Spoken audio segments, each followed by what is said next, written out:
Delaware City Council for November 5th, 2018. Roll call, please. Mr. Jones? Here. Mrs. Keller? Here. Mr. Browning? Here. Mr. Rohr? Here. Mr. Hellinger? Here. Vice Mayor Schaefer? Here. Mayor Riggle? Here. Can you start this? Yeah, I can at least get things started. This work session really is an outgrowth of an initiative the City Council authorized back in February of this year. It was really to try to find out more about transportation issues in the city of Delaware. And I provided you a packet of information called Access Delaware. This was information that Marie Keister provided council in August. Just given the how busy city council meetings are, regular city council meetings, we thought it appropriate to take some time in a work session to talk about those findings, the recommendations, and really what are the next steps. And one of the things that struck me in the work that Marie Keister did, both the online survey, the engagement that she said, the stakeholder outreach was, if you take a look at page 9 of the engagement research findings, she lists how city officials can earn the public's trust regarding transportation needs. 47% said seek more public education from the city. 47% said seek more input on transportation priorities through public meetings, and 31% said convene a task force to talk about it. So a lot of this is about public education. That's what's come back to us through the work that she has done. And really the question now is to council, what are the next steps? And I know we've all had some time to talk about, express our thoughts at various times, but tonight's really just an opportunity to, in a more informal setting, address, our ongoing transportation needs and how those really how to communicate that to the public and get their input, and so that's why we're here. And I know Bill's had a chance to, and he's got some remarks that he'd like to make at some point as well, but really we would like to have this more as a conversation with City Council about what you're thinking, what you're hearing, and what your thoughts are about what the work called Access Delaware, and that's before you this evening. Well, the fact that they have 47% more want more public meetings. How many did they do? 31 meetings, public meetings? It's like, yeah, we did an enormous number of presentation on the specific levy. I kind of, when I read through all of this, I get more the impression that it's not just there's a levy, so we want to have information of that. I think they want in on the decision making that goes on throughout the year. A lot of the things we bring up to parking and safety and public works committee in terms of programs and expenditures and what are our priorities. I kind of get the impression that the public definitely wants to know what are all these important things that make up transportation maintenance, and would like a chance to weigh in on those too. We tend to focus on roads because roads have 169 miles out that we're responsible for, but there's so much more to maintenance. And we get calls all the time on conditions of sidewalk, missing sidewalk, lights aren't out, I want curbs fixed. Why can't we have a connection there? Why can't we have more paving? Why won't you do my alleys? So all these things come together, and it's like, I think the public wants more explanation on a larger field of information and be able to weigh in on that. And that could be in meetings, but it could also be using our social media, our Access Delaware page, to really focus people back every opportunity to load that up with a lot of information about, and I'm preparing just a summary for your benefit. We'll probably get it out later this week of our current programs and the funding needs in there and the funding levels, just as a starting point to bring you up to speed of all these transportation issues. But that same information, getting it out to the public through Access Delaware, explaining what it is, giving them opportunity to say what's important to them and what's not important to them. Providing information to them about the true cost, the actual cost of these things. It's when you start adding these things up, they'll see It's far more than probably any levy could ever really want to fund. But we also might find out, they say, well, why did you only ask for this much? Clearly you need a lot more. Maybe we should be asking for more, maybe just not as long term. But we haven't gained that public feedback. So I guess getting back to your question, Mayor, is we spent a lot of meetings presenting what we thought was the right target, and we were off. So to take a step back and represent a broader base of what transportation maintenance and issues are, and start getting some public feedback as to what's really important to them. So if we decide to go forward again, it's like, hey, we're going to base it on what you want, what you've told us you want, versus what we think we know you want. And I think that's a fundamental difference between what a future approach can be and past approach. I did want to point out just two more things on that. The same page 9 is, if you notice the very top, 30% supported and 24% support with concerns. I mean, there's enough, I think, mass right there to say people really would consider this thing again. But there's a piece that was missing, and it's throughout this whole work of Marie, is we didn't feel we have information, and 2, we really didn't feel our input mattered. I think we even heard that sometimes in some of our meetings. People would ask questions that weren't in our kind of canned approach. And I think they felt a little put off that, well, we're not focusing on that, we're focusing you on this. And I think the public wants to have some input in this to help design what might be a different way to ask for money. The other thing is on the prior page is under the Delaware's current transportation system, 77% of residents believe roads could be better maintained. I think from my experience here in the years, most people believe there's something that needs to be done out there. And but what they don't understand is all of these different programs that we do need to fund in some way to take care of our roads and infrastructure and signals and everything else. And to get that information out there, to give them more details, let them start putting some input back would be really helpful in my opinion. So if and when we do decide that to let the voters make that determination again, whether they would support it, they're doing it with far better updated information, and it's also hopefully based on their input to give guidance as well, to give more credence to that it's a community issue, not a pre-designed issue by a smaller group of folks. If I could just jump in there, Bill, that program that Lisa talked about a while back, that she saw somewhere, it's this public interface program, seems like that's a perfect fit for what we're trying to do here. It's a two-way tool. To me, that would be really worth looking into if we're going to move ahead with this. Well, the civic engagement program called POLCO that we just signed up for gives us the ability to provide information out to the public and get their input back. Lisa was taking that a step further. It was kind of a budget. That was, if you had $1, how would you spend it, I think, right? Wasn't it? Yeah, they're willing to do a demo, Yeah. or at least they were Yeah. several years ago when we discussed it. Right. But they can do a demo and show you how it works and how citizens are able to play around with numbers. And I think that civic engagement software we have now, You think that absolutely, that's what it's all about. We Is that really we got to can, get people aware of it so they can. you can customize the questions, you can, Yeah.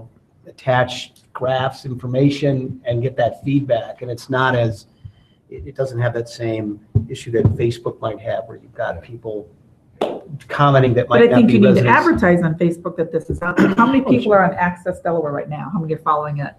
Do we have a number? I'm not sure we have enough, we can, because it clicks through our main webpage, so we don't able to follow it. But probably not enough, because there's multiple media. My opinion of all social media is everything should redirect back to Access Delaware. We should use that as our fundamental primary source for quality, accurate information. And when things pop up, whether it's on Facebook or the local residential social media pages, we just keep responding back, say, hey, there's a great answer to that. Follow this link to Access Delaware, and try to If you took a avoid. teaser off of Access, I wouldn't load everything up on Access Delaware all at once. I do teasers and then copy that teaser and put it on Facebook for further information growth here. Because if you load it all up, if it's too much, nobody's going to read it. So you just got to pick a question here and there and just start adding to it. Right. It's my opinion. So Tom, when will we, or do we already have this social? We have it now. Okay. We have it now. In fact, I don't lead. You can lead. You want to comment on how that works generally? I don't. Yeah, if you want to maybe pull up here next to Bill, a lot of this is about communication. Well, Good evening. we're really in the beginnings of Polko, Tom. I mean, the contract was just signed. Right. Has it been signed? Yes, Okay, so they need to contact us and we'll get it set up, so. but you can explain really generally how that might work, I mean, for council. As I understand it, Polko is a way to, for residents to weigh in on specific questions in a polling-like format. And for cities to get input that way. So, that's primarily the way we would use it once it's set up.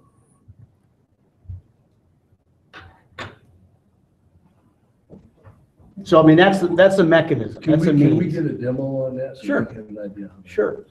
Sure.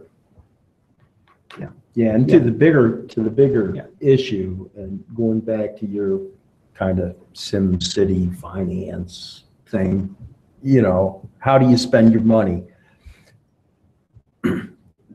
What I see is, when I talk to people about finances in the city, and I think you see it back in here, well, you guys aren't good stewards. We don't think you're good stewards. We want to know where all this money's spent. When you try to explain like government fund accounting to somebody that isn't aware of it, their eyes just gloss over. They don't understand you can't take out of this pot and use it here, and that this money can only be used here. Oh, by the way, you have to use this before this deadline or else it goes away. And so at some point, and I was mentioning this to Tom when I talked to him this morning. I'm reading this book from the library called Idiot America. And it's like kind of tries to explain why, with all the information that we have available to us today, how people get on these stupid slants, and it's how, one person can kind of put out a piece of misinformation and how that snowballs, because it's like, oh, well, and my example, which I put on Facebook yesterday, I was sitting at Kroger, the lady in front of me, the cashier, she was sitting there hacking up a lung, and she was telling the lady in front of her, oh, this is because I took that flu shot. I never had a flu shot before I got that. Like 3 days later, now I think I'm gonna die. It's that damn flu shot. And the lady in front of me, she's talking to, oh yeah. I would never do that either, because those flu shots, they'll just like put you down. And it's like, that's that stupidity, because, some idiot was out there saying, that a flu shot can get you sick. And obviously it can't, and there's PhDs and people with decades information in healthcare that can give you that information. But somebody that in their basement is typing up something on Facebook, and next thing you know, you got all these people, that the anti-vaxxers and the anti-this and the anti-that, because they swear they know something more than the people that have, spent their lifetimes doing this. Well, that might be a bad example. Well, maybe, but Just saying. so you can, but you can, and I think that's really where we hit a wall when we went in 2016. We got the pig on the steamroller with the cigar, and all of a sudden, they got people buying into this. Oh my goodness, they have gold toilet seats at City Hall. And it's just, so we can try and educate, but at some point, what we need to do, and however we drive that back, is get people to understand and reaffirm their trust that, we have PEs on staff that know how to do traffic, they know how to do roads. And yes, Mr. and Mrs. Public, that's wonderful, but at the end of the day, unless you have your PE, unless you can show me your PE, I'm not really buying too much into how you think you're going to solve our traffic problems. You know, you kind of have to rely on the people that have the knowledge and the skills and the background and experience in doing that.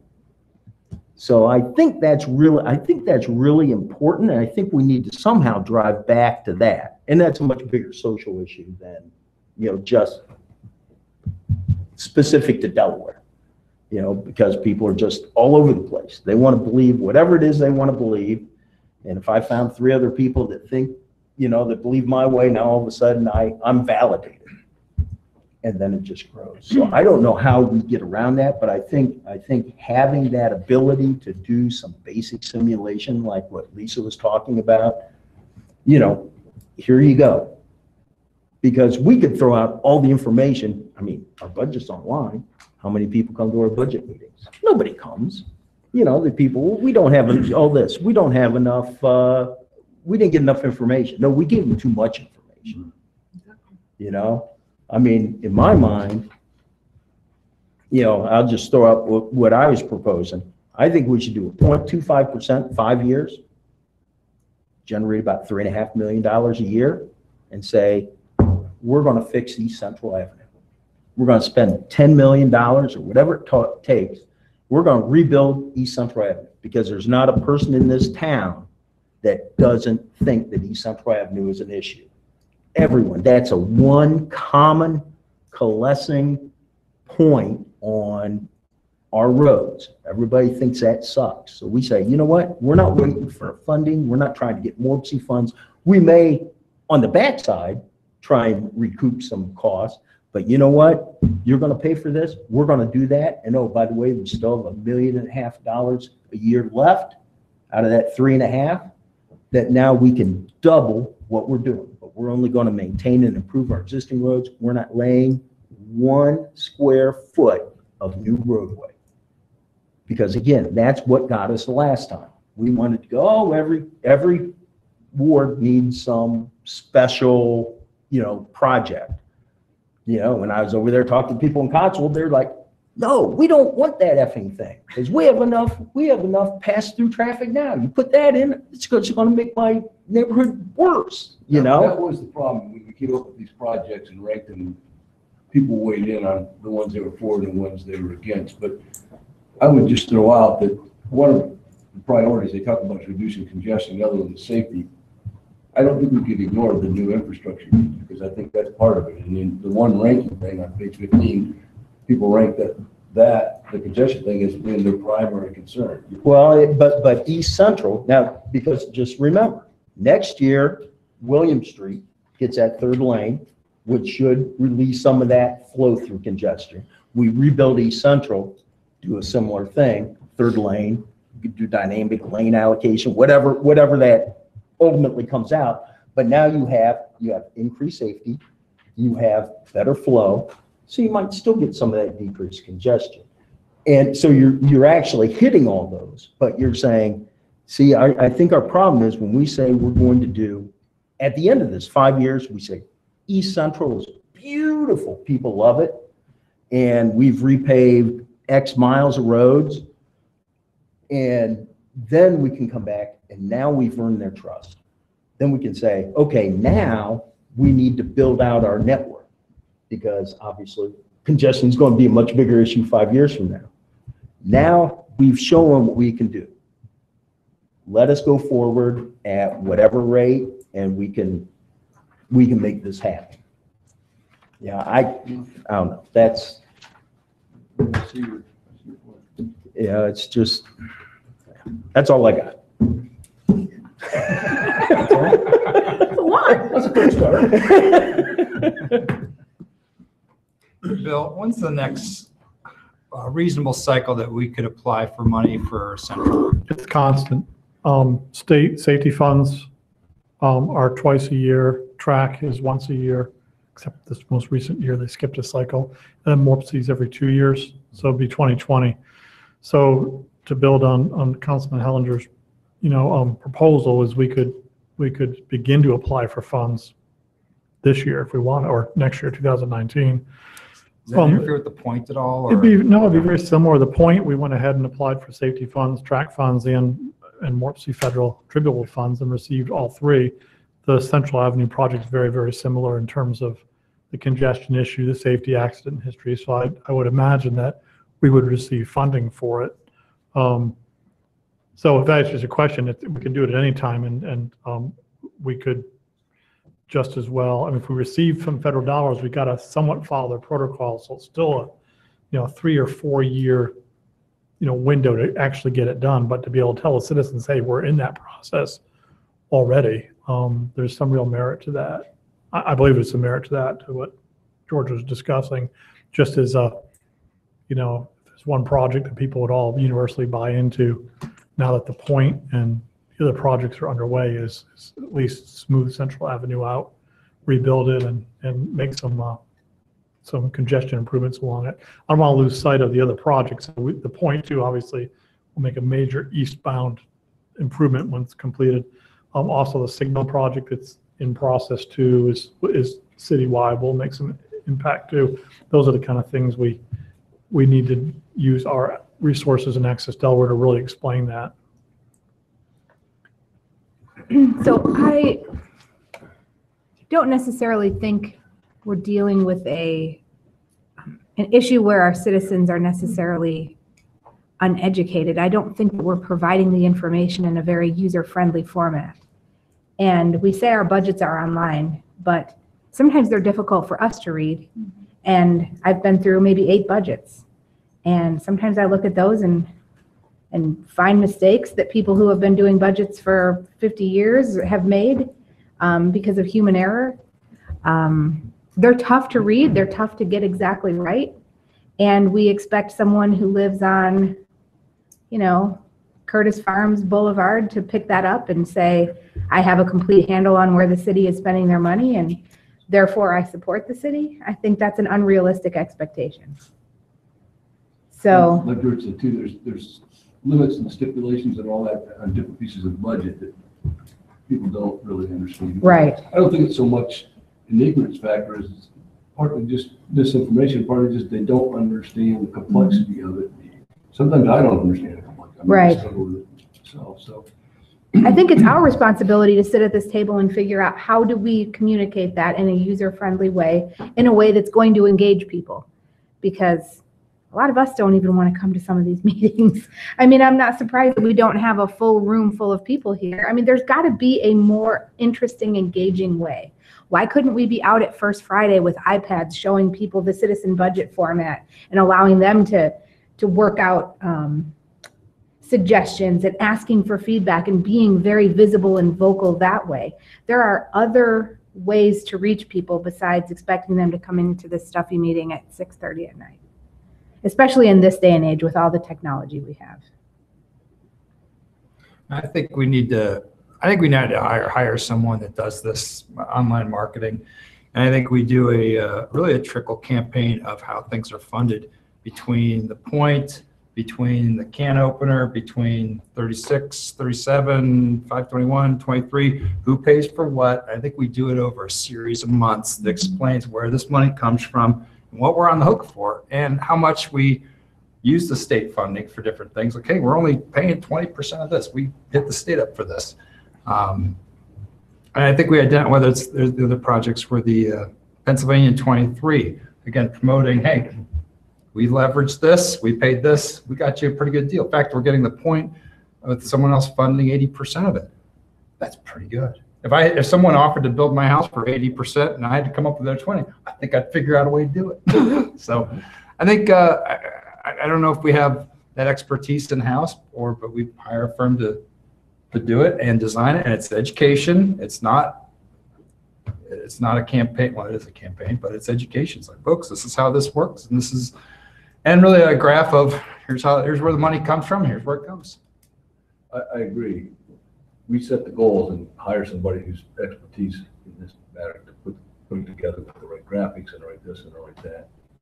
Because I know I wouldn't be able to do what you said to try and make it interesting or creative, but we've got experts doing it.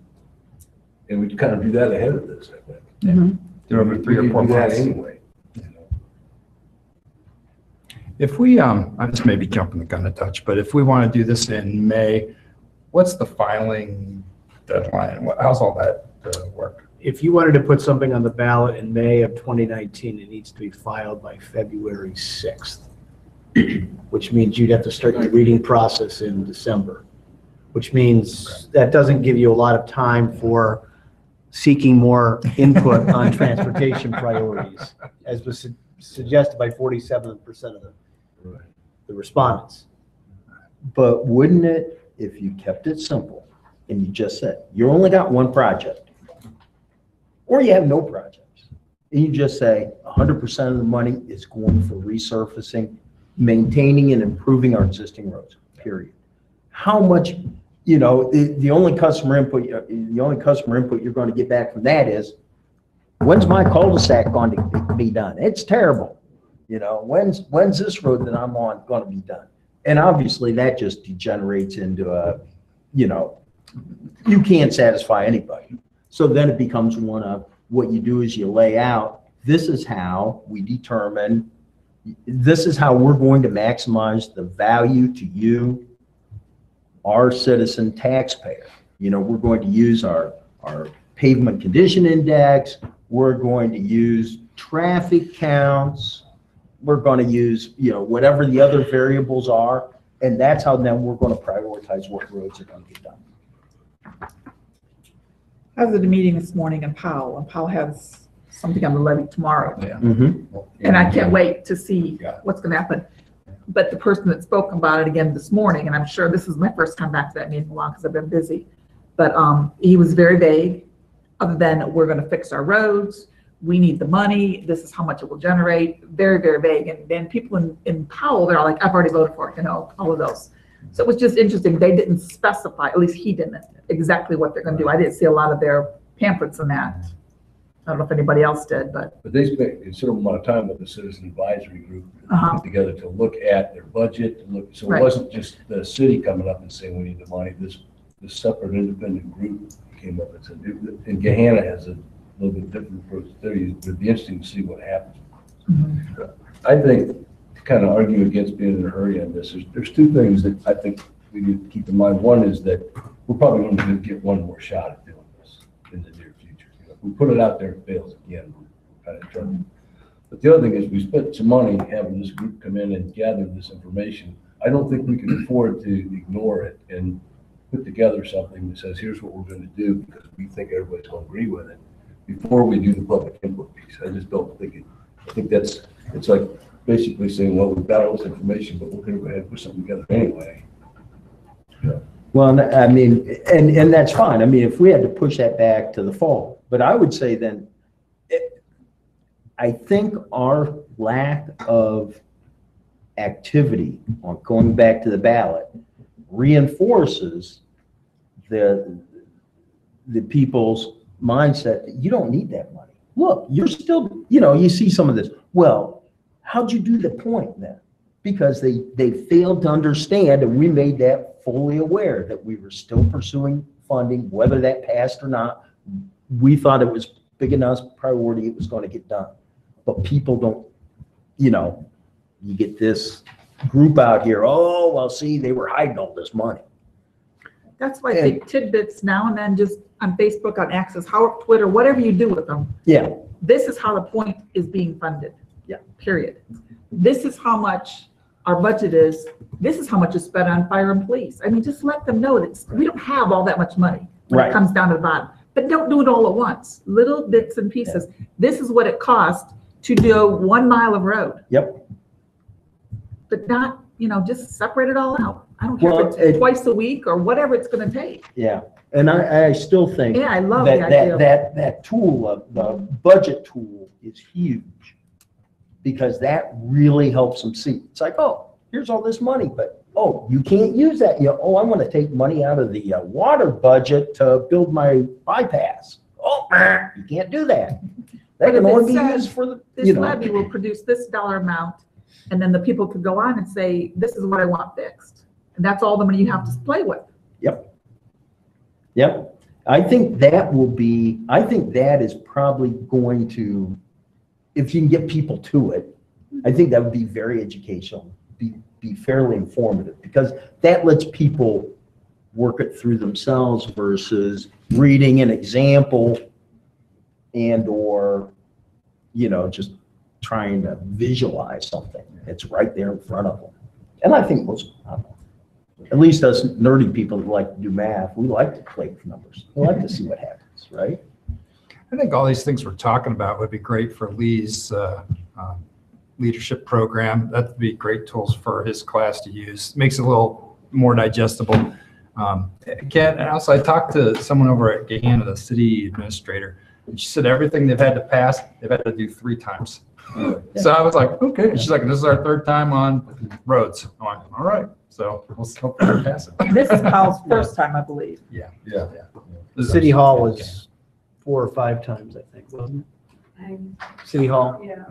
it was 4 times, I think. 4 times. It was multiple times. But anyway, the task force, what Paul did is they convened a group that took a look at, not so much, looked at how the city funds its operations, where the money comes from, what it's spent. And that is kind of an independent group that is able to take a look at how the city operates and provide recommendations. We had done that back in '03. George, you were on that. Yep.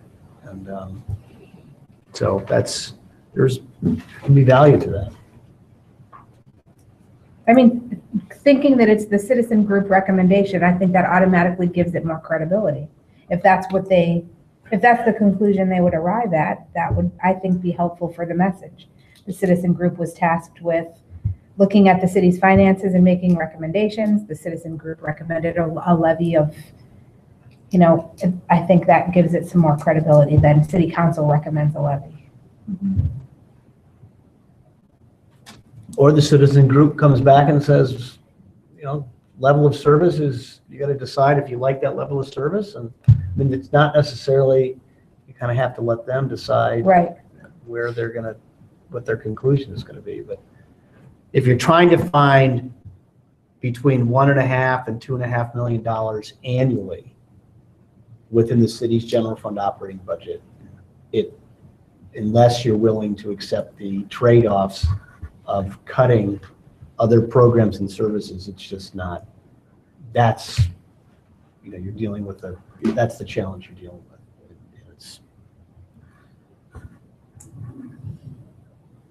But people see splash pads and fire stations and Yeah. all kinds of things. And just to the person who isn't very familiar with how it all works, we Right. have plenty of money. We're just choosing to spend it on frivolous things. Right. We know that we're not, but Right. I think we need a citizen committee to come to that conclusion and then help share that information and be the check and balance to us that it seems like the public wants.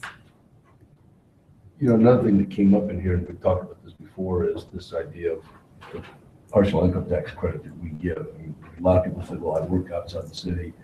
And now that it's even more complicated because the new tax law, there's a $10,000 cap income tax for city and local income tax and property tax combined.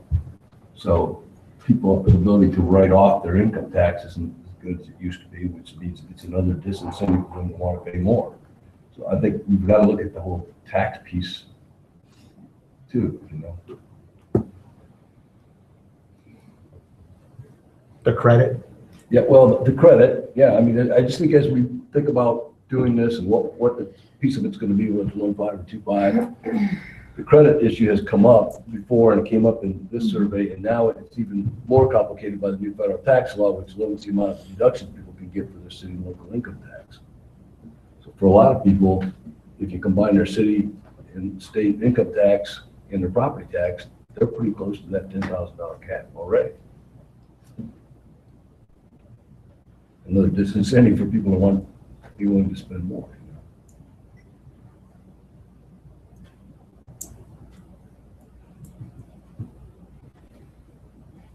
You're awful quiet, Kyle.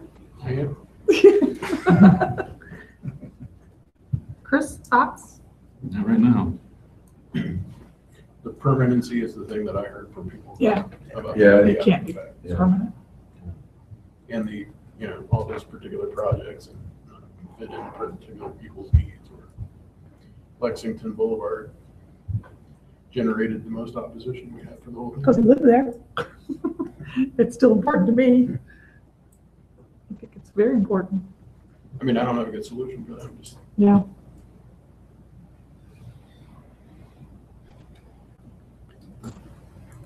I'd be interested Well, to this hear was a quick Dean's meeting. thoughts on, What? I'd be interested to hear Dean's thoughts on the credit and how it would impact us if we did something different than we're doing now. You're talking about the numbers it may or may not generate. If it's for or against, it's tastes great, less filling. Dealt with people all over the board as long as I've been here. I don't, the people that work outside the city think it's very unfair. The people that live in the city and work in the city think it's unfair that the people outside aren't paying the full rate. I can tell you, and I've said this many times in the past, previous councils, the people that pay the incremental amount back to Delaware are much more attuned to it. The average person that might live in Delaware and work in Delaware really doesn't resonate with them. They don't pay much attention to it. So from the standpoint of, is it fair? I've had many citizens that thinks that's unfair. And my typical response is there's a lot of issues, economic and otherwise, that drive where you live.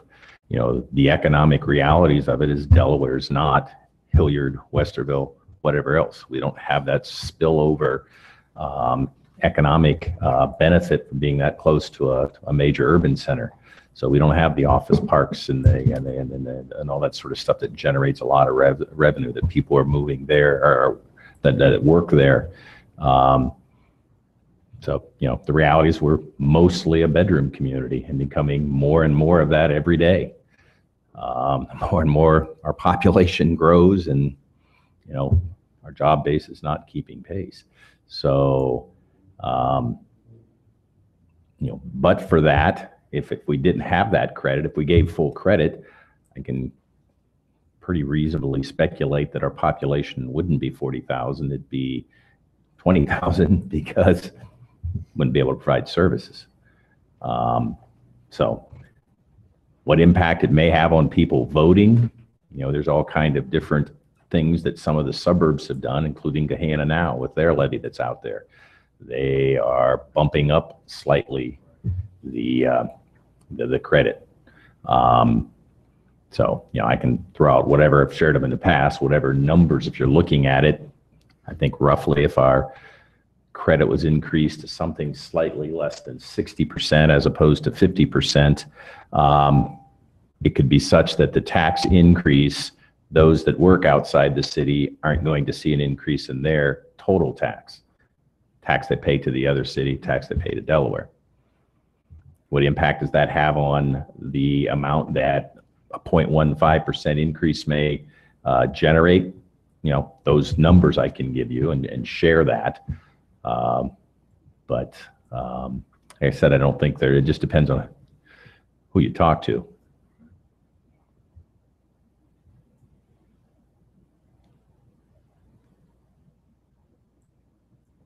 One of the things I've mentioned in the past many times is, we tend to focus on that income tax. A property tax levy doesn't have that issue because it's based on the property that's here, and regardless of where you work. So that's one way to potentially address that if we went down that route. Roughly, what is it? 2.2 mils of property tax would generate about what a 0.15% increase in income tax would generate. That's all. I said that's helpful just to kind of give it a sense of, because I know Gahanna, that was part of their approach, was to increase the credit. Gahanna's approach was a little bit unique in a sense in that they did the analysis, and in essence, they're saying every other city that's a first ring suburb or second ring suburb around the outer belt,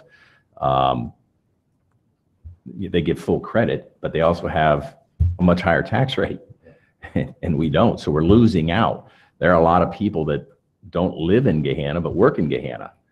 Well, that's great. They're only paying whatever the rate is, 1.25 or 1 point, some nominal amount. So they looked at it and said, gee, we're losing all this tax revenue from people that come to our city to work. Meanwhile, every other suburb captures that because they tax it. Even getting that message across will be interesting to see, because Gahanna doesn't have a real strong track record of passing tax levies. You would think that would be almost like, gosh, yeah, especially the people that live in that community.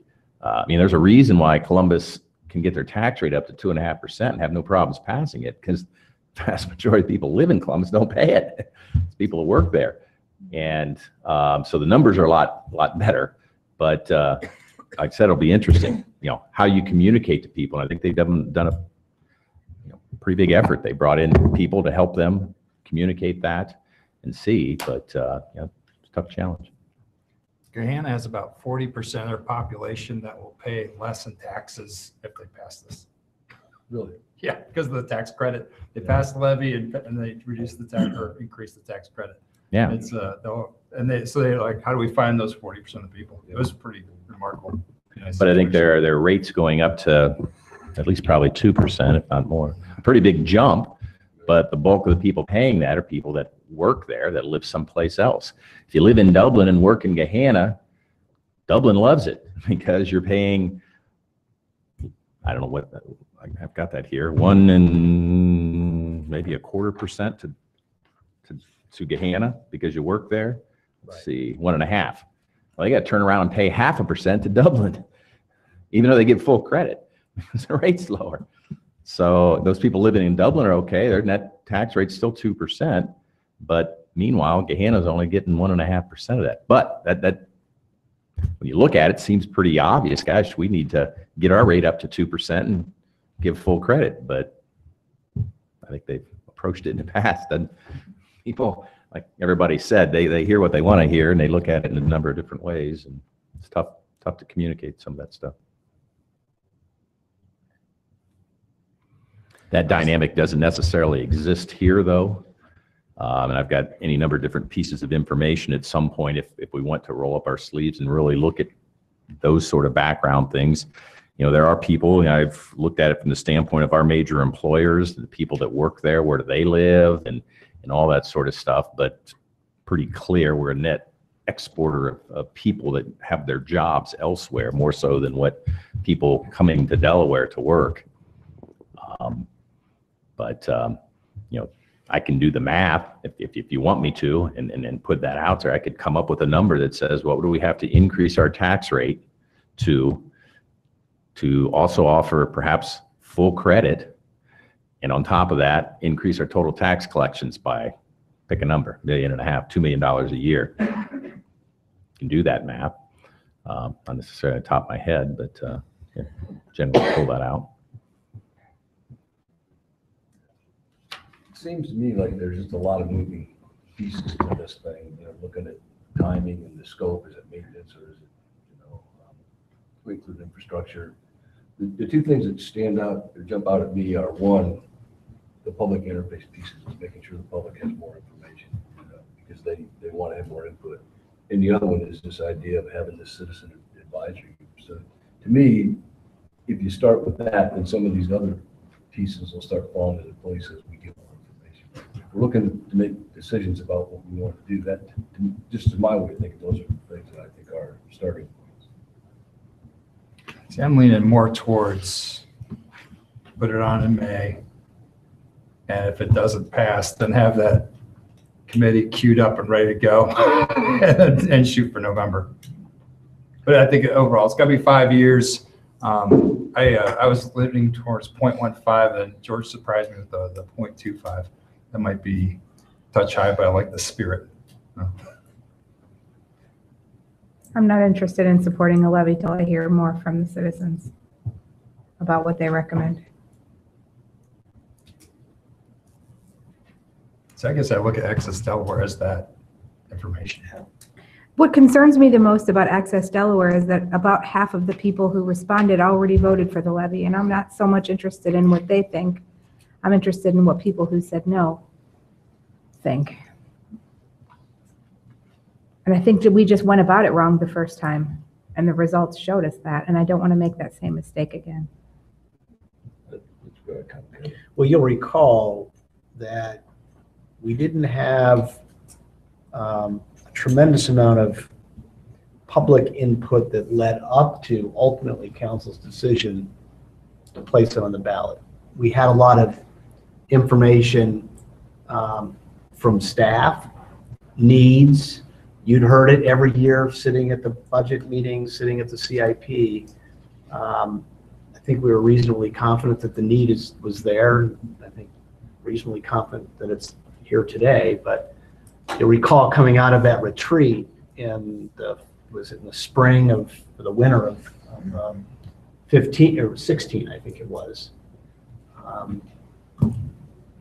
We came up with a three-pronged program: maintenance, existing roadway, improving capacity, and dealing with large projects like the point and other things. And so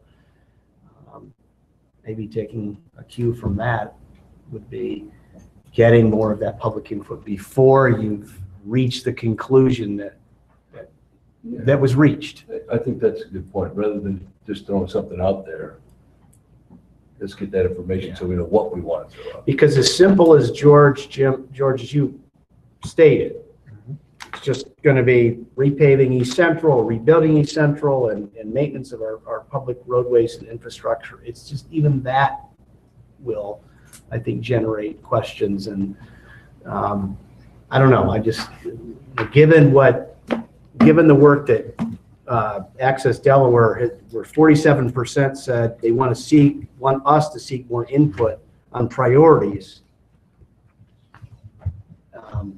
It's almost half your respondents saying get more input. Yeah, but I don't know what that, that to me is.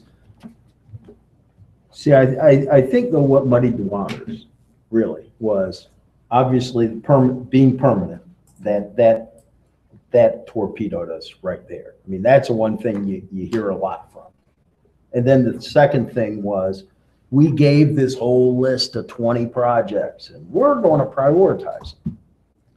And I think that's where people, hey, why did you get input? Because I don't like any, mine was down here at number 22 or mine was here. I don't know, we did this.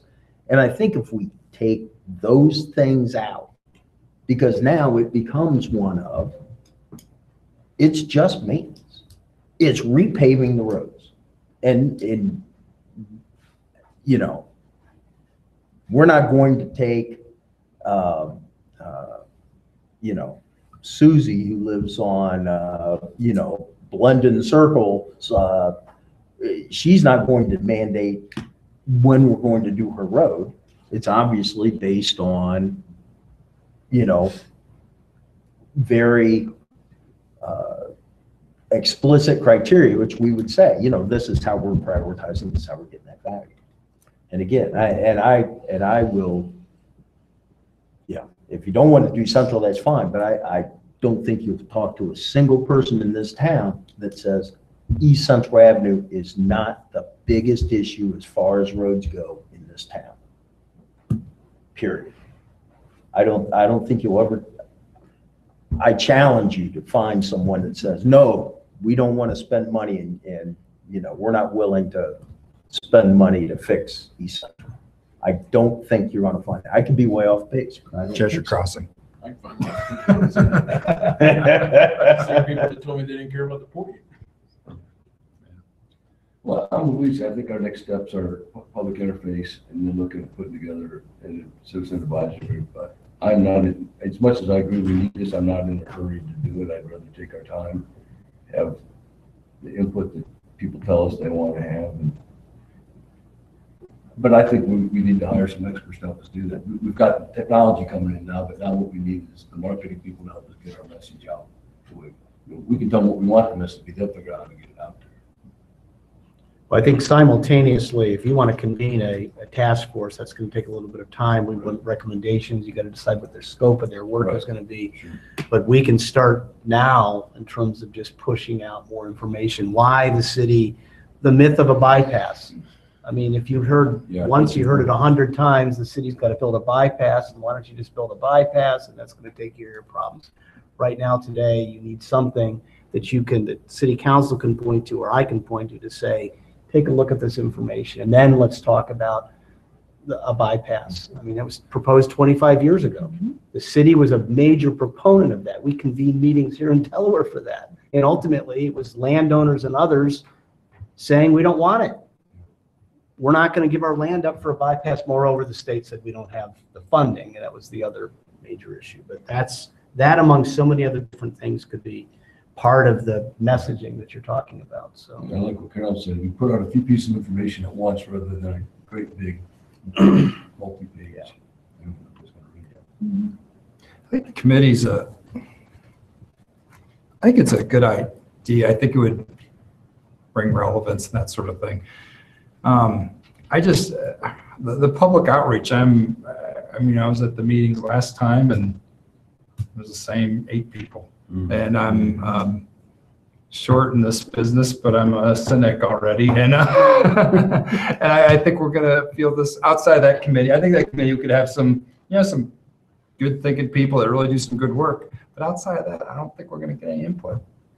I think it's going to be temporary. Yeah, temporary levy, and that's really about it. But do you think that would improve with this new technology we have and with some expertise helping us craft our message? To me, public meetings are becoming a thing of the past. I think it would in a little bit.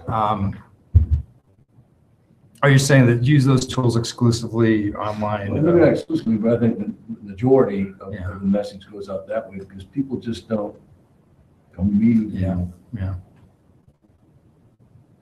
And I think we did a good job of putting together a lot of meetings and talking our message. But like you said, most of those meetings were not that way. That PAC leadership.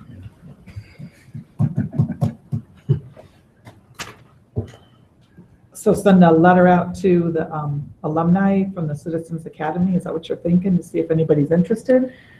I think that would be Good one place to possible group, but I think there's also others in the community who may not have gone through the Citizens Committee who may have an interest. Maybe you do it by ward, each ward representative recommends. I don't know. There's different ways. Or go back to the comp plan group. There were a lot of people that Some people that got, didn't make it on there because I think Lisa's saying, she doesn't want to hear from the people that supported it necessarily.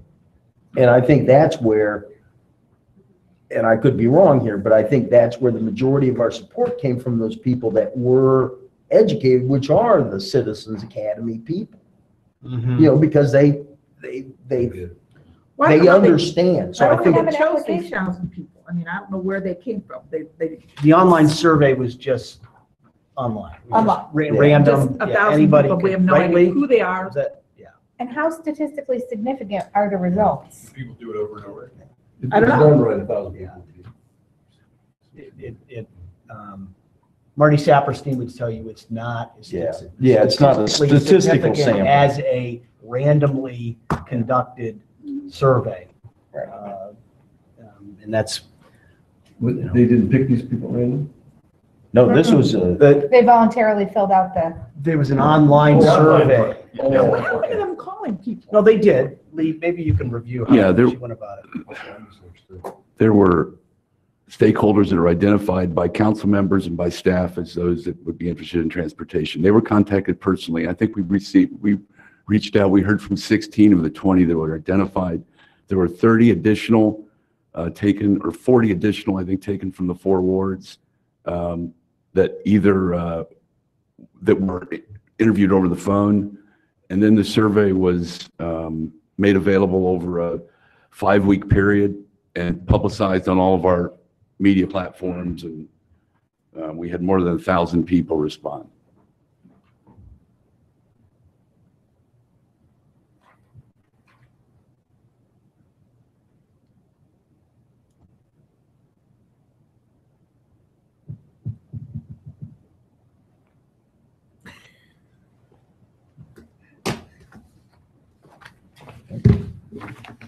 Okay, so let's do the demo, try to get that set up.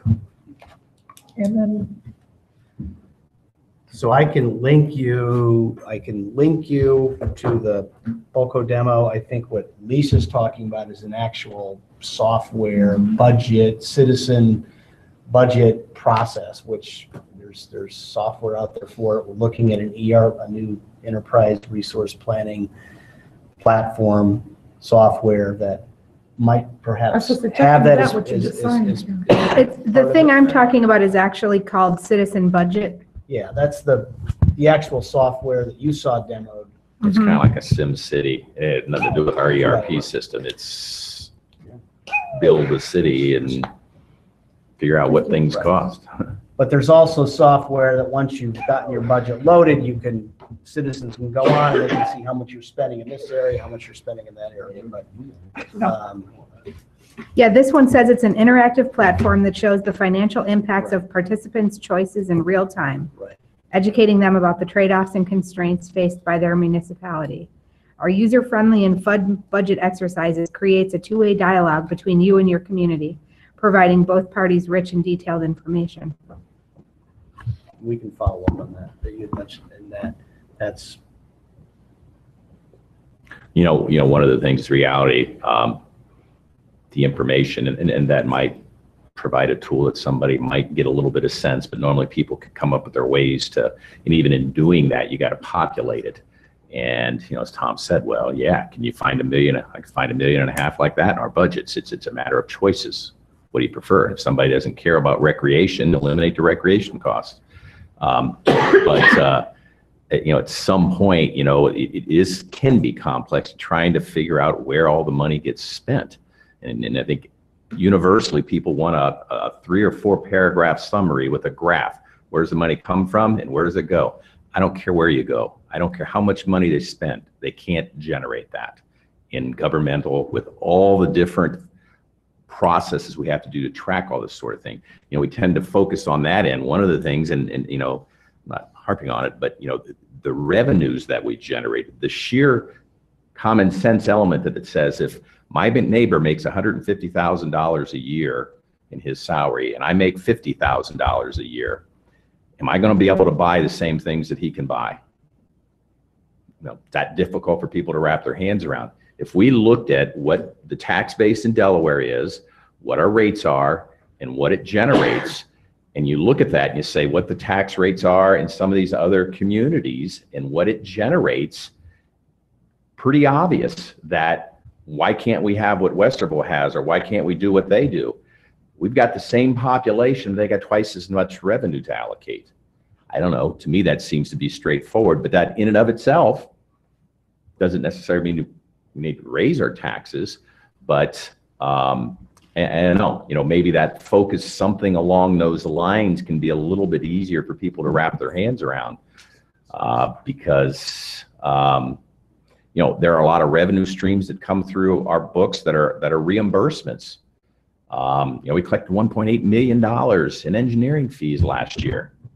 Why don't we use that money to pay? You could spend a lot of time trying to explain it to people, but maybe there's a simpler, you get what you pay for. And here's what we generate with our employment levels in Delaware, our tax base, and what in our rates. If you want what Dublin has, then you probably should move to Dublin, or wherever else. And how does it, not just looking at Westerville and Dublin, how does that compare to some other places? Marion, some others. Even if you can get people to say, well, hey, I get it. I may not agree with how you allocate what you have, but fundamentally we can't spend the money they spend even in Hilliard on road maintenance because we're not generating nearly that much revenue. That's all the kind of information we're talking about in terms of what a lot of people don't realize through the different means, whether it's the budget you were talking about, Lisa, these others. I think what Dean talked about is important, comparing what our tax rate and what we generate versus other cities. To me, the other piece of that is what percentage of our general fund budget is going to what different things. That is something people can kind of get their hands around. And that gets back to what you were saying, gee, if we were going to well, $1.5 million of roads, it's gotta come from one of these other pots, Mhm. you know, which means you're gonna get less in that pot, whatever it is, fire or parks or, you know. Those two pieces, I think people can. And you could have some dialogue, and even if we tried to focus in on just the big picture issues of that, we could eliminate a lot of the stuff that just bogs that down, the reimbursements and money in, money out, and just and I try to communicate that to council, what's our discretionary revenues and what are we spending that on? But again, you're not going to get that from a half a page executive summary with a graph. You have to invest a little bit of your time. That's a tough thing to get anybody to do that.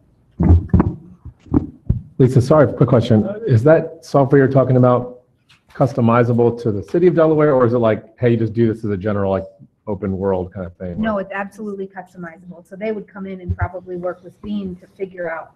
I mean, I would imagine that they wouldn't make it, we can't be the only city with a complex budget system. I mean, I would assume all of them are. And so they tease that out and make it, you know, I would assume. They would only use like our budget discretionary. numbers and our things that we're doing. Yes, so people can- absolutely.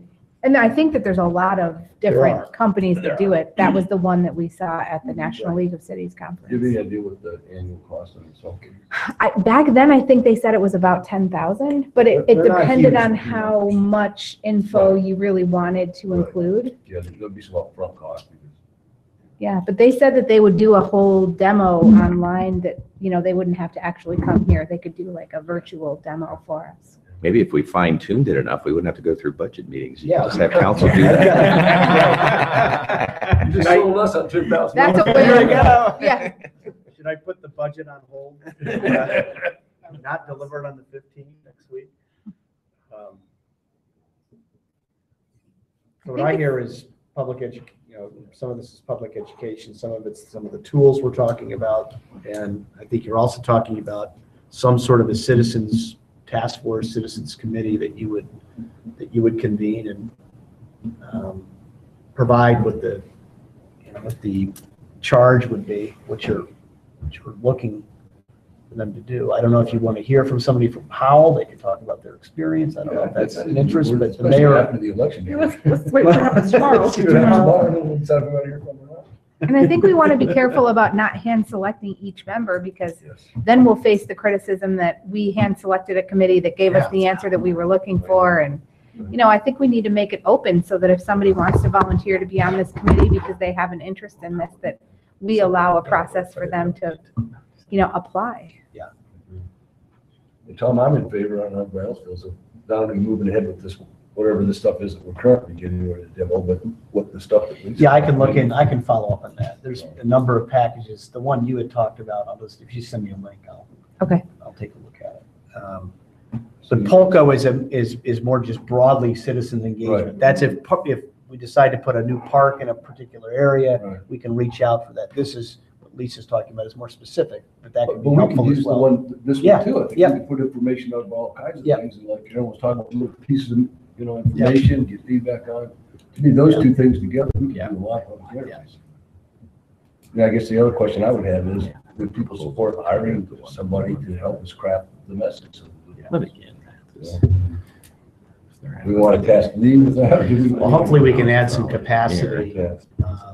That's what we're looking at right now in connection with next year's budget, is whether we can add some capacity for some of that work. Because it does take time. You've got to. Right. Not just something you just pull off the shelf. So I hear there's not as much interest tonight talking about dates and when it's more right now, let's follow up on what was recommended by this initiative, which was seeking public input, creating a public task force, if you It's will, just comparing. all around Access Delaware. It's continuing this initiative. I mean, I think our goals are the same ones, these three they've got, taking care of our roadways, reducing congestion, improving safety. Those are our goals. The question is, what's our approach? Worthington did, but they absorbed it. They've got property taxes.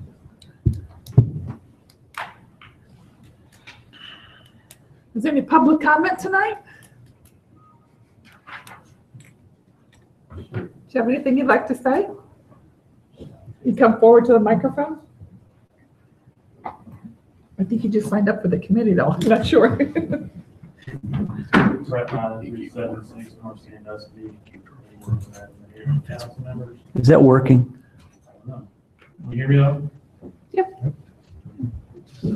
I think definitely you don't do a May ballot. I'll wait till November to see what happens in Powell. If it passes to Citizens Task Force, keep in mind that we're not Powell. I'm okay if we're not Powell. I don't want to be Powell. But I think that citizens think could go a long way. And just for the record, I'm not an anti-vax. You're not an anti-what? Vaxxer. Not an anti-vaxxer. Bring it all the way around to the beginning. Tie a bow on it. I am just curious too, a smaller item. Has the city ever investigated the use of pervious pavements on any of our roadways? I know that they may not be very economical, but I'm curious about where they may be appropriate for the city to use. For example, Mingo Park is right next to the Olentangy River, and pervious pavements can have a pretty good environmental benefit in terms of water quality. So I don't know if the city engineer has any comment on that, but I do. We actually have 2 pervious pavement installations right now, one in Blue Limestone Park, and then one down off of Cherry Street at the, I want to call it the canoe launch or kayak launch that was constructed about 2 years ago. They both have pervious pavement in there for the reasons you mentioned right there. That's the appropriate application, large parking areas where you can try to, the real goal is to try to recharge your aquifer by capturing the water and letting it recharge. In some cases, like in Blue Limestone, it was a convenient way to capture the water instead of trying to get it all drained off, let it come to the pavement, and then channelize it back into the pond. So we do look at it. It's not necessarily an application you would do in just a mainstream roadway because it doesn't have the strength, but definitely in parking applications, we're looking more and more when we do these park expansions and parking area expansions, we try to look at pervious pavement for the environmental benefits. does it seem like it's holding up in the winter time? Too early to tell. It's too early to tell, really. Pervious pavements have to go about 5 cycles, and then you got to clean them. Essentially, you got to vacuum all those pores back out, and then you do a vacuum test to make sure you still have the porosity in there, so it's taking water through. In this environment, with a lot of freeze-thaw cycles and the use of salt, we were concerned that the tops may degrade prematurely, and so we're still in that analysis phase because none of them are 5 years old yet. I think it holds up. I think I'd like to see it. Thank you. Thanks for coming tonight.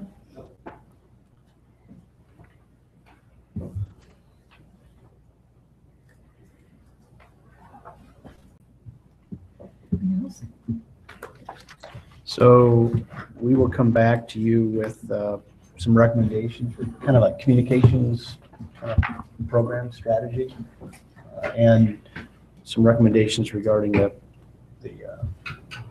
task force and how you go about making, what your recommendations are on appointments. Maybe it's just putting the word out there electronically, just letting people know what you're interested in doing, letting the steering committee individuals who weren't on the steering committee who wanted to be on, make them aware of it as well. Well, there's 60 of those because we have There's a lot, 90 I know. some people and we're 30 on the committee, so. I know, it's a lot. You got to decide what's a manageable number. Right. That's what would be helpful to hear from Powell, how they put it together, what kind of framework they gave them. Yeah. Yeah.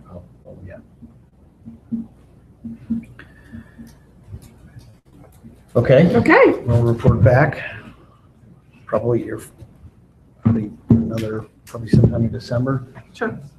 Have enough meetings for sure. Maybe January? You just have to report back. We can just do it at one of the other meetings, that's all. Okay. Does everybody have all the meetings for the budget? Has everybody got them in their calendars? Can we review them fast? Sure. Yes. About that, maybe a So month. Saturday, December 1st, Monday. Whoa, they gotta check the calendars. Yeah. Should be Is that there. 9:30 start on December 1st? Yeah, tentatively. It's a morning meeting. Where did I miss this? So we set these in Blaine? January, February this year. Where did Lisa miss this? They were set in February, and you should have a.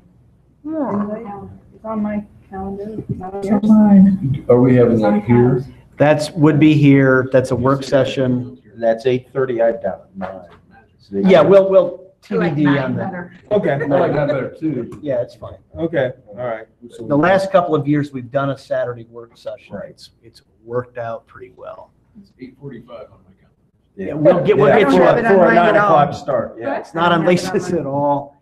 And you never accepted it, because we all got accepted it when she sent it out. I'll resend it.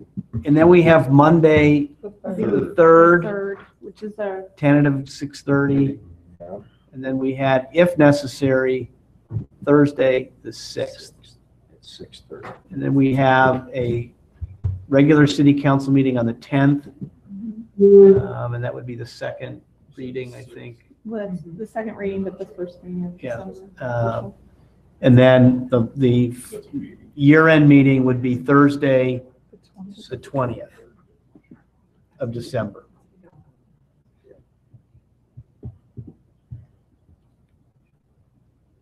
And that's it for the year. That's it. I mean, that's. Yeah. That's Used to write them up. for city council. So what time is the budget meeting go till? Didn't Which one? The Saturday, December 1st. Saturday was, 12 noon is what's on the. Yes, that's I now. think we said noon, I think, yeah. Half day versus trying to. I mean, it's just my opinion that if we need to come in on a Saturday, why don't we just stay and finish it and get rid of one of these other evening meetings rather than to have That's or just have one. Well, the 6th is just as necessary. Yeah, In the past couple years, we have. I think what you're saying is if you could do it all in one day, you wouldn't have to come back on the 5th. Or don't take a Saturday in December and just do during the week. The problem there, though, is if you run into something Yeah. and then you need some iteration time to come back. I'm okay with a half day Saturday, whole day Saturday would be. I think you start losing productivity after Yeah. 2 hours. Yeah. So that's what we have for the balance of the year. They may or We may have- not be here on the 12th. I haven't decided not to work in Springfield that week, so I don't know if I'm gonna drive back or not, so just to let you know. Okay, with that, I'll look for a motion to adjourn. So moved.